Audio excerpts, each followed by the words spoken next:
Today we will discuss graphs of quadratic polynomials. Quadratic polynomial in standard form we write this as p of x is ax square plus bx plus c, and it have maximum two zeros. We know that if a polynomial p of x, if p of x, any polynomial p of x has degree n, then it has maximum n number of zeros. Quadratic polynomial here, this quadratic polynomial has maximum two zeros, then it will have maximum two zeros.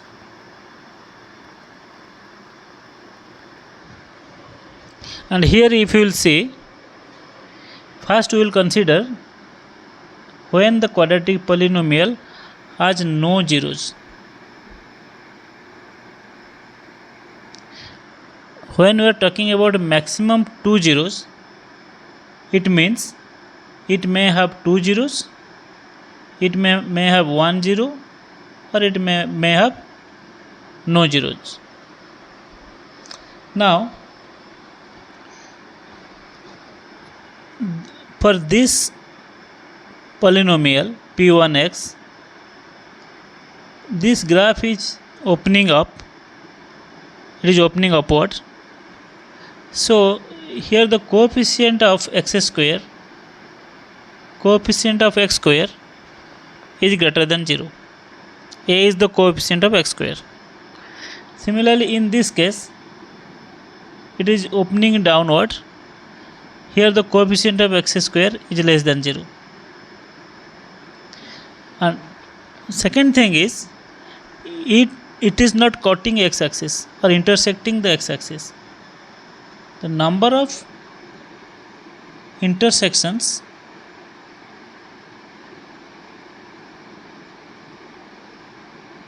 is equal to 0. Number of intersections between, that means x axis and the graph. That means graph is neither touching the x axis nor it is intersecting the x axis. So number of intersection is 0.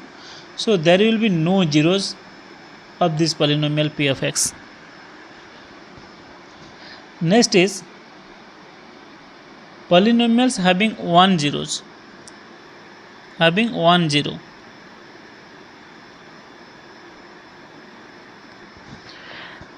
Here you see the graph is touching p3 is the polynomial p3 of x, and it is touching x axis here, and here a is greater than 0 because graph is opening up, and here a is less than 0 which is the coefficient of x square, and it is touching x axis means it is having only 1 0. That means if we will solve it, we will find two values, both are same. So these polynomials p3 and p4 will having 1 0. Next is the case is having two zeros. In two zeros case, the graph p of x, let it is y5, let it be, that is p5x, it is y6 graph, p6x. Here this p of x you see is opening up. Similarly here a is greater than 0 and here a is less than 0, and here it cuts x axis at 2 points. This polynomial cuts x axis at 2 points. Also this polynomial also cuts x axis at 2 points. So it will be having two zeros. Now based on this information we will solve these problems. The first problem is the graph of y is equal to f of x that means y is equal to f of x is here. This is the curve, and we have to find out the number of distinct zeros. This is important. Here there are two zeros having same value, so we consider it as 1 0.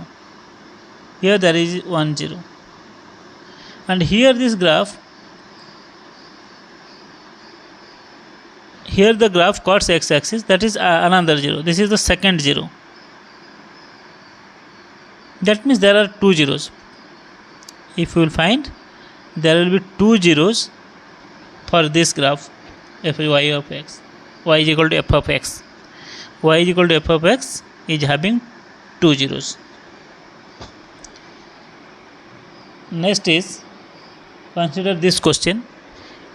Each division is 1 unit and the graph of h of x is shown in the figure. Which of the following polynomial completes divides h of x? First we have to find out the 0. If a is the 0 of the zero of p of x, suppose a is a 0 of any polynomial p of x, this implies that x minus a is a factor of p of x. That means p of x is completely divisible by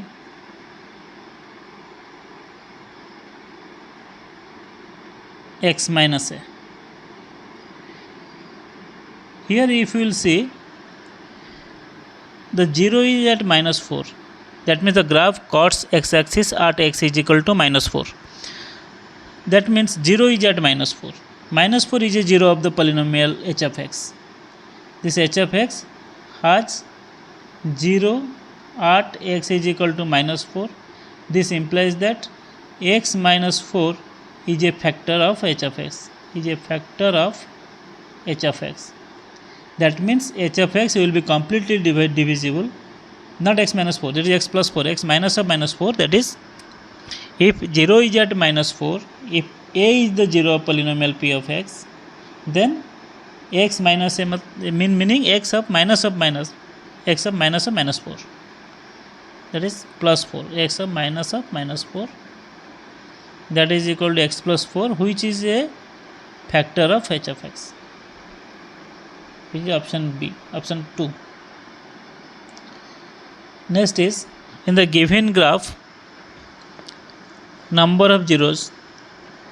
The number of zeros, that means it cuts how many times it cuts the x-axis. It is 1, it is 2, and it is 3. That means it has 3 distinct zeros. 3 zeros of this polynomial. Next question. The condition that x cube minus ax square plus bx minus c may have two of the roots equal to each other but of opposite sign. That means take the roots as one is alpha and another is minus alpha and another is beta.